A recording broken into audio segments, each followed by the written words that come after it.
By the time the alarm went off for work that morning, I was already in the bathroom, sitting in a pool of blood, writhing in pain, scared, and with no one to go to for help. I knew I might not live long enough to see my sons wake up that morning. It sounds like the preview for a Halloween slasher movie, but it was actually the beginning of my son's birth. I wasn't in the medical field then, but now as an EMT, I know just how much can go wrong when giving birth. The experience was far more terrifying than I ever thought it could be, but through survival instincts and determination, I was able to give birth to a healthy baby boy while being home alone with my other two sons. I didn't expect my water to break that day, but when the intense pain began, I knew that I had to act quickly. With a lot of things to consider and no time to get to the hospital, the most important thing was giving birth safely and quietly. Waking my other two children would only frighten them and they wouldn't understand what was going on. 10 minutes after I first realized I was in labor, I was already holding my newborn son.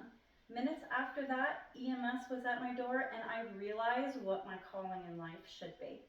This was my first introduction to the medical field. Let me begin by explaining how the chaos all started that day. I wasn't expecting for my water to break that day, but what happened next was out of my hands. It began that morning when my eyes popped open at about 5:30 a.m. I wasn't concerned with the first contraction I had because I was already in my third trimester and these kind of pains were pretty common for me. I wasn't due for another few weeks and I knew that moving around a little bit would make the pain subside as it normally did. I thought this would be a great time to go and check on my other sons, 6 and 2.5, who were sleeping in their bedrooms. But when I first went to stand up, I felt that familiar gush that I knew from my other pregnancies meant I was in labor.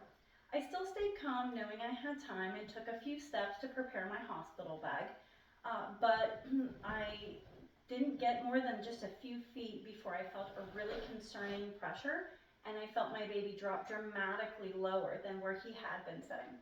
I knew right then I was in trouble. With the boy's father out of town, I was not going to be delivering in a hospital that day. So I made my way down the hallway, past their bedrooms, and down the stairs. I could see the phone on the hallway table, and I thought maybe I could call for help. I called my mom, who's an ER nurse, and figured she should know what to do. But the phone rang and rang with no answer.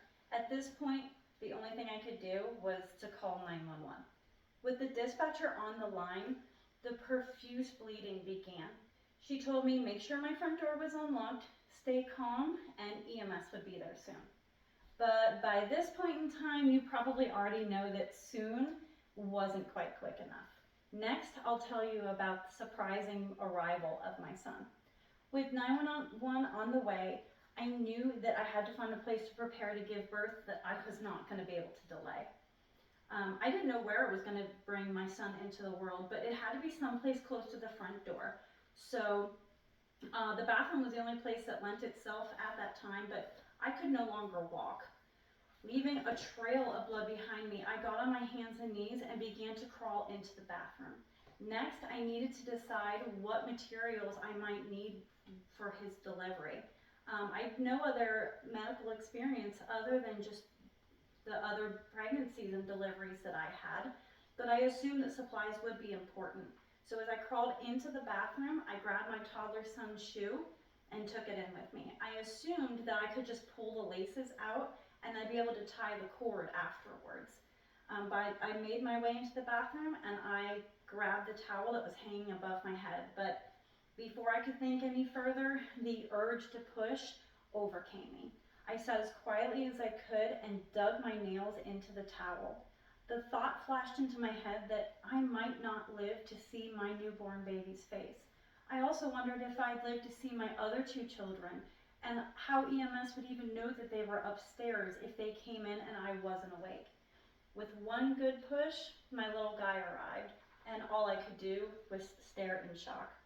Now that I've told you about the scariest part of that day, let me tell you how the experience led to my future career. With bleeding continuing and the shock of his birth, I didn't know what to do. So I reached out to grab my newborn baby off the floor and wondered why he wasn't making any noise. I paused for a moment and I heard talking outside my door and EMS pound on my door to announce their arrival. I shouted for them to come in, and as I looked up, a man stood there calmly in an EMT uniform. He knelt down and with gloved hands, he picked up my newborn baby. And I don't know what the paramedic did that day, but I do remember the relief I felt as my baby first started to cry. The paramedics were wonderful to my son and I. They loaded me up, they comforted me as they gave me oxygen, and I began to realize that this is what they do every day. And immediately I knew that's what I wanted to do with my future. Let me end by saying that while the birth of my baby was dramatic and terrifying, I am thankful for it and was an amazing introduction into the medical field that I now work in today. Over the years after my son's birth, I attended EMT school here at Columbus State, followed it successfully with medic school, and I've been working in the field now for 6 years. I'm now currently in RN school trying to pursue my degree to hopefully help even more people in my community. Most people dream of what their baby's first experience will be like when they enter into the world, and most do not look anything like my son's.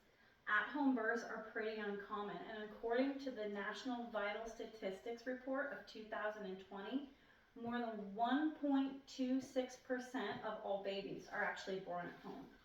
I am very thankful to have brought my son into the world on this crazy note, because it gave me the confidence to know that if I could get myself and my kids through this, I could get them through anything. My fascination with the medical field, especially EMS, will always be linked to that amazing day in my history. I consider my son and I very lucky to have been saved by an amazing crew of EMTs. The incredible birth of my son was challenging and absolutely full of surprises.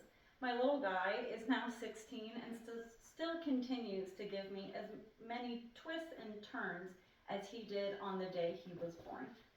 Looking back though, I wouldn't change it for anything in the world. I know soon my son will be grown and gone, and this will all be just a small part of his story.